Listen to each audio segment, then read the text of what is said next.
Assalamualaikum. I hope you all are doing great. Most students don't struggle because critical thinking is impossible. They struggle because nobody teaches them how to think through a question. But that changes today. In this complete critical thinking series, we will learn how to weaken the argument, how to strengthen the argument, how to identify correct and logical assumptions from a statement, how to reach the correct conclusions from a statement, how to drive correct inferences from a passage. No unnecessary theory, no confusing explanations, only clear logic, smart methods, and practical solving. So don't worry, because after this series, critical thinking will no longer be your weakness, it will become your strength, inshallah. So subscribe to the channel and hit the bell icon and connect with me on Instagram and Facebook as well for more useful updates and content. So without any delay, let's start our lecture. मेरा बेटा as you all know हमारा lecture number 8 है अल्हम्दुलिल्लाह अल्हम्दुलिल्लाह अल्हम्दुलिल्लाह। और मेरा बच्चा आई होप सो कि आपको लेक्चर सीरीज़ काफ़ी पसंद आ रही होगी। ठीक है, अपना फीडबैक हर लेक्चर के अंदर दिया कीजिए, लाजमी दिया कीजिए। वजह यह है कि भाई आपके फीडबैक से आइडिया हो जाता है कि आप कितने कॉन्सेप्ट्स को पिकअप कर रहे हो और कितने आपसे क्वेश्चन सब लग रहे हैं। ठीक हो गया मेरा बच्चा। और लेक्चर नंबर 1 के अंदर मैंने फुली आपको ये सारे की पॉइंट समझाए थे, ठीक है, विद एग्जाम्पल्स। तो भरपूर तरीके से हमने उस लेक्चर को डिस्कस किया। एंड मेरा बच्चा एज यू ऑल नो कि मैं हर लेक्चर के क्वेश्चंस को डिस्कस करने से पहले, समझाने से पहले इन की टेक अवेज को रिवाइज करवाता हूँ, गो थ्रू करते हैं हम, उसके बाद फिर हम क्वेश्चंस को समझते हैं ताकि हमारे लिए क्या हो जाती है, फिर हमारे लिए आसानी हो जाती है अल्हम्दुलिल्लाह। ठीक है जी। अच्छा भाई, आपके पास सबसे पहला की टेक अवे क्या है? देखिए, स्टिक टू द स्टेटमेंट। सही है जी। सिंपल सा इसका मतलब है only use information given in the statement, ignore everything else. भाई स्टेटमेंट एंड कंक्लूजन्स का टॉपिक आसान तो बहुत ज़्यादा होता है, बहुत ज़्यादा आसान होता है, लेकिन सिंपल सीन ये होता है बच्चे गलत क्यों करते हैं? क्योंकि आपके पास ये की टेक अवे जहन में होते नहीं है। ठीक है, तुक्के मार कर आ रहे होते हैं। भाई तुक्के नहीं लगाने, तुक्के नहीं लगाने मुसलमानों। तो मेरा बच्चा इस लेक्चर के भी क्वेश्चन को डील करने से पहले हम इन इंपॉर्टेंट पॉइंट्स को डिस्कस कर लेते हैं, उसके बाद फिर अपने सवालात को डील करते हैं इंशाल्लाह। देखिए भाई, सबसे पहला की टेक अवे क्या है? Stick to the statement. Simple सी बात, ओनली यूज इन्फॉर्मेशन, ठीक है, given in the statement, ignore everything else. दूसरा की take away, don't use general knowledge even if something is true in real life, even if something is true in real life, ignore it unless it is mentioned in the statement. ठीक हो गया। तीसरा important point, don't assume anything. बहुत ज़बरदस्त point है। Never add extra information that is not written. चौथा आपके पास की टेक अवे, एडवाइस अगर स्टेटमेंट दे रही हो उसको एज्यूम किया जाएगा कि वो ट्रू है, सच है, बिल्कुल ठीक है, करेक्ट है। अब if the statement itself gives advice, a recommendation, an instruction or a warning, treat that advice as true while evaluating the conclusion। ठीक हो गया। पांचवा की टेक अवे, एडवाइस अगर कंक्लूजन दे रही है तो वो कब एक्सेप्ट किया जाएगा?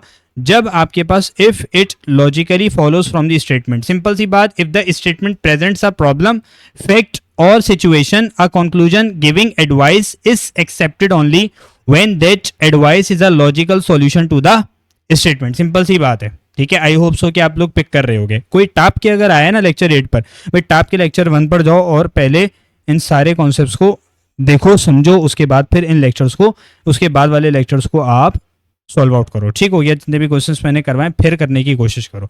अच्छा भाई, do not pre assume, don't guess और infer anything beyond the statement. Simple सी बात, नो प्रीजम्पशन का मतलब, सिंपल सी बात। अच्छा आखिरी, don't consider morality, ethics, sympathy और एम्पैथी, यानी ignore what is morally right, emotionally appealing और सोशली एक्सेप्टेबल, जज only according to the statement. यानी इन सब का लुब्बे लुबाब क्या है कि भाई स्टिक टू द स्टेटमेंट। ठीक हो गया मेरा बच्चा। तो क्वेश्चन नंबर 1 को डील करते हैं। देखिए भाई क्या कह रहा है, due to heavy rainfall several flights were delayed at the airport. अब ये मेरे पास जो है ना स्टेटमेंट एग्जामिनर ने दे दी है, इसको फर्स्ट ऑफ ऑल मैं हाईलाइट करूंगा। Due to heavy rainfall several flights delayed at the airport, ऐसा ही है ना। अब करना क्या है, देखें अब करना क्या है, उसने इंफॉर्मेशन इतनी दी है स्टेटमेंट के अंदर, due to heavy rainfall several flights were delayed at the airport. बात क्लियर हो रही है? यानी सिंपल सी बात कर रहे हैं, सिंपल सी बात कर रहे हैं भाई, हैवी रेनफॉल हुई, ठीक हो गया, और सेवरल फ्लाइट्स डिले हो गई। ये बात हमें पता है, इसके अलावा हमें कुछ भी नहीं पता, ऐसा ही है ना। अब करना क्या है, देखें कंक्लूजन नंबर 1। कंक्लूजन नंबर 1 क्या कह रहे हैं? कह रहा है heavy rainfall affects flight schedules. देखो, due to heavy rainfall several flights were delayed at the airport यानी हैवी रेनफॉल की वजह से several flights were delayed at the airport. Heavy rainfall affects flight schedules. क्या ऐसा है या नहीं? क्या ये कंक्लूड किया जा सकता है, इन्फर किया जा सकता है? बिल्कुल किया जा सकता है। क्यों? क्योंकि हैवी रेनफॉल आपके पास कह रहा है ना स्टेटमेंट के अंदर, several flights were delayed at the airport. ऐसा ही है ना भाई, हैवी रेनफॉल ये कॉज है और इसका इफेक्ट क्या निकल रहा है? Several flights delayed. मेरा बेटा क्या ये कंक्लूजन स्टेटमेंट की डायरेक्ट लॉजिकल रिवर्डिंग है या नहीं है? बिल्कुल है भाई। डिले होना ये बराबर है किसके? डिले होना it means flight schedule effect होना। कोई नई एजम्पशन ऐड नहीं हो रही। इट मींस ये क्या करेगा भैया? ये फॉलो करेगा। ये क्या करेगा? ये फॉलो करेगा। सिंपल तरीके से तुम क्या कह सकते हो? ये फॉलो करेगा। ये करेक्ट है, ठीक है? ये क्या है? करेक्ट है। अब दूसरा देख लो, all flights will be delayed during the rainy season. अब ये क्या कर रहा है? ये अज्यूम कर रहा है। अब ये अज्यूम कर रहा है भाई, उसने इतना बताया सेवरल फ्लाइट्स डिलेड, ठीक है? ये नहीं कह रहा है एग्जामिनर स्टेटमेंट के अंदर कि ऑल फ्लाइट्स डिले, ठीक है? यानी सारी की सारी फ्लाइट्स आपके पास डिले हुई हैं, इसके बारे में कुछ नहीं पता। बात क्लियर हो रही है? और एग्जामिनर ये भी नहीं कह रहा कि रेनी सीजन के हर दिन ऐसा होगा। भाई हो सकता है सिर्फ कुछ फ्लाइट्स डिले हों, सिर्फ उस दिन हैवी रेनफॉल हुई हो, ठीक है? जिस दिन आपके पास क्या हुई है? सेवरल फ्लाइट डिले हुई है, उस दिन हो सकता है हैवी रेनफॉल हुई हो। बात क्लियर हो रही है? या ये भी हो सकता है कि रेनी सीजन में भी कई फ्लाइट्स टाइम पर चलती हो, ठीक है? या ये भी हो सकता है एयरपोर्ट मैनेजमेंट डिलेस को कंट्रोल कर ले। बात क्लियर हो रही है? बेटे एग्जामिनर स्टेटमेंट के अंदर फ्यूचर या ऑल फ्लाइट्स की बात नहीं करता, ये आप एज्यूम कर रहे हो, तो सिंपल तरीके से आपके पास ये क्या हो जाएगा? ये तुम्हारे पास गलत होगा। तो आप क्या कहोगे? जस्ट आप क्या कहोगे? आप बोलोगे सिंपल तरीके से, शपाटर तरीके से आप बोलोगे भाई ओनली कंक्लूजन वन फॉलोज। ठीक हो गया? तो option A is the right possible answer of this question. Moving on to our next question. Yes मेरा बेटा, in this question they are asking no laptop brand is completely free from defects. सही है? First of all I am going to highlight it, ठीक है? देखिए मैं highlight कर देता हूँ सबसे पहले तो। ठीक हो गया? यस और no? No laptop brand is completely free from defects, हमें इतना पता है। ठीक हो गया कि भाई आपके हर लैपटॉप ब्रांड में कुछ ना कोई डिफेक्ट्स हैं। कोई भी ब्रांड 100%, कोई भी ब्रांड 100% डिफेक्ट फ्री नहीं है। ऐसा ही है, इतनी इन्फॉर्मेशन है। अच्छा, अब कंक्लूजन नंबर 1 इसके अंदर क्या कह रहा है? इसके अंदर सिंपल सी एक बात आपसे कर रहा है कि all laptops have some defects. ऐसा ही है? बोलो हाँ कि ना। अब देखो, स्टिक टू द स्टेटमेंट और don't assume anything, don't use general knowledge और नॉट प्री एज्यूम। ऐसा ही है ना? वो सारे पॉइंट्स अपने ध्यान में रखिएगा। अब स्टेटमेंट के अंदर क्या कह रहा है? एग्जामिनर कह रहा है no laptop brand is completely free from defects. सही है? यानी ये तो ब्रांड्स की बात कर रहा है। नो लैपटॉप ब्रांड, यार तुम खुद देखो ना, यहाँ खुद देखो, कह रहे हैं no laptop brand is completely free from defects. अब ये कह रहे हैं all laptops have some defects. यानी सिंपल सी बात, ऊपर तो स्टेटमेंट के अंदर एग्जामिनर ब्रांड्स की बात कर रहा है, कंक्लूजन क्या कह रहा है? All individual laptops have defects. इसका मतलब यही है ना? इसका मतलब सिंपल सा यही है। तो आपके पास देखो, ये दोनों सेम आपके पास सेंटेंसेस नहीं है, ठीक है? ये दोनों एक ही बात नहीं कह सकते आप कि ये दोनों एक ही बात है, ऐसा हरगिज नहीं है। भाई हो सकता है एक ब्रांड में सिर्फ कुछ लैपटॉप्स डिफेक्टिव हो, और हो सकता है कि एक ब्रांड के बहुत से लैपटॉप्स बिल्कुल ठीक हो, या ये भी हो सकता है हर ब्रांड में कभी ना कभी डिफेक्ट रिपोर्ट हुआ हो, इंडिविजुअल लैपटॉप के बारे में कोई इंफॉर्मेशन नहीं है। तो इट मीन्स आप क्या करोगे? आप इसको रिजेक्ट करोगे, इसको आप गलत कंसिडर करोगे, ठीक है? इनवैलिड है, ये फॉलो नहीं करेगा। दूसरा देख लो, some laptops are better than others. फिर वही वाली बात देखो, स्टेटमेंट के अंदर एग्जामिनर ने क्या कहा? हर ब्रांड में डिफेक्ट्स हैं। उसने ये नहीं बोला कि कुछ लैपटॉप्स बेटर हैं और कुछ वर्स हैं, यानी कुछ आपके पास अच्छे हैं, कुछ आपके पास घटिया हैं, बेकार हैं। भाई हो सकता है सारे ब्रांड्स ऑलमोस्ट इक्वल हों, और हो सकता है कुछ बेहतर हों, या हो सकता है कि सबके डिफेक्ट्स डिफरेंट टाइप के हों। तो कंपैरिजन स्टेटमेंट के अंदर मेंशन नहीं है क्लियरली, तो आप क्या करेंगे? आप इसको बोलो, आप इसको रिजेक्ट मार दोगे। आप क्या कहोगे? सिंपल तरीके से आप बोल दोगे भैया कौन सा ऑप्शन करेक्ट है? Option E, neither one nor two follow. Simple सी बात, option E is the right possible answer of this question. Moving on to our next question. Yes, all books in this library are written in English. ठीक हो गया, बोले तो अंग्रेजी, ठीक है। All books in this library are written in English, ठीक है। स्टेटमेंट सिर्फ इतनी इंफॉर्मेशन दे रही है कि लाइब्रेरी की हर बुक इंग्लिश में लिखी हुई है, ऐसा ही है ना। अब क्या कह रहे हैं conclusion number 1, no book in this library is written in another language. कैसा है भाई? फर्स्ट ऑफ ऑल इसको हाईलाइट करेंगे सबसे पहले स्टेटमेंट को, ताकि क्लियर रहे कि भाई हमने करना है क्या है, इन्फॉर्मेशन हमारे पास क्या गिवन है, ठीक हो गया। अब हमसे क्या कह रहे हैं कंक्लूजन नंबर 1 के अंदर एग्जामिनर क्या कह रहे no book in this library is written in another language, ऐसा ही है। तो क्या आपके पास ये कंक्लूजन कंक्लूड हो सकता है, इन्फर किया जा सकता है?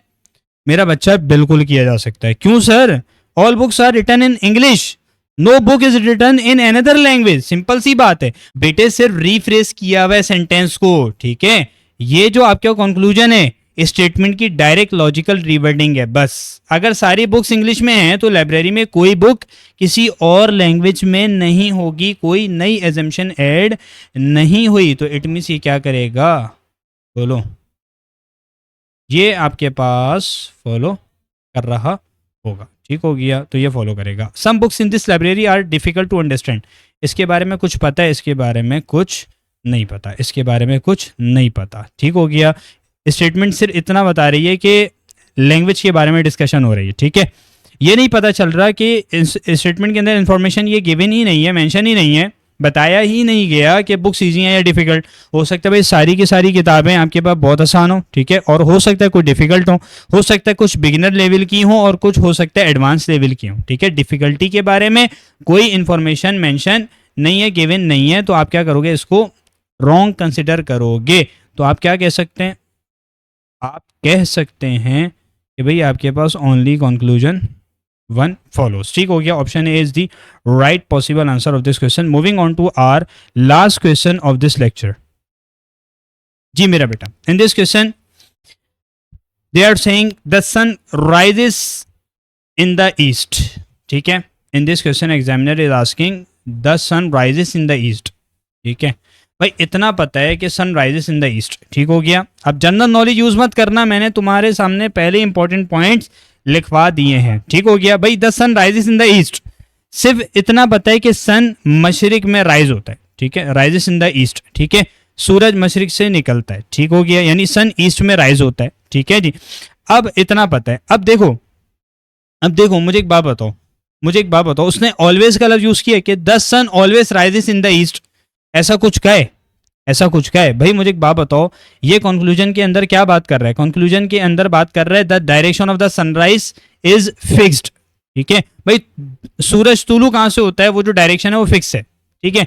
कैसा है, क्या ये इन्फर और कंक्लूड किया जा सकता है? स्टेटमेंट में इतना बताया गया the sun rises in the east, ये नहीं बताया गया कि सनराइज की डायरेक्शन फिक्स है। भाई हो सकता है मेरा बच्चा ये सिर्फ एक ऑब्जर्वेशन हो, ठीक है, या सिर्फ इस स्टेटमेंट का फैक्ट हो। फिक्स्ड डायरेक्शन स्टेटमेंट के अंदर मेंशन ही नहीं है, फिक्स्ड एक न्यू इंफॉर्मेशन एड ऑन हो रही है, तो आप क्या करोगे, आप सिंपल सी बात है, आप इसको रिजेक्ट मार दोगे। क्यों? क्योंकि जनरल नॉलेज यूज नहीं करनी, डोंट यूज जनरल नॉलेज, ठीक हो गया।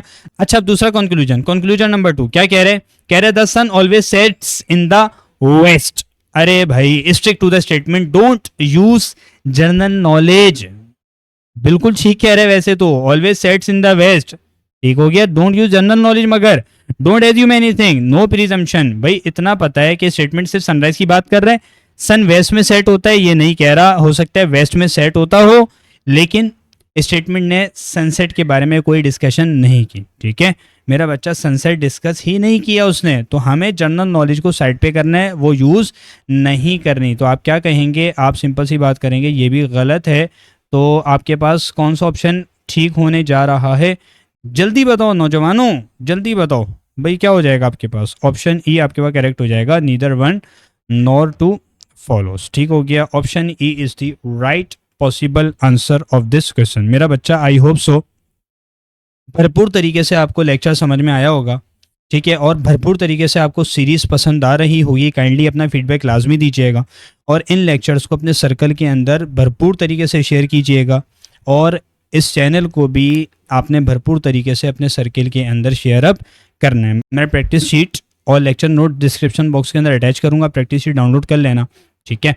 और नोट्स अपने सामने रखना, इन की टेक अवेज़ को अपने सामने रखना, फिर सॉल्व करने की कोशिश करना। इंशाअल्लाह ताला अल्लाह की ज़ात से कवी उम्मीद है कि आप सारे क्वेश्चंस को सॉल्व कर लोगे और सही तरीके से करोगे इंशाअल्लाह ताला। मेरा बच्चा अपने फ्रेंड सर्किल के अंदर भी इन लेक्चर्स को, इस चैनल को शेयर अप करो, औरों का भी इससे लाजमन भला होगा इंशाअल्लाह। So this is all from this lecture.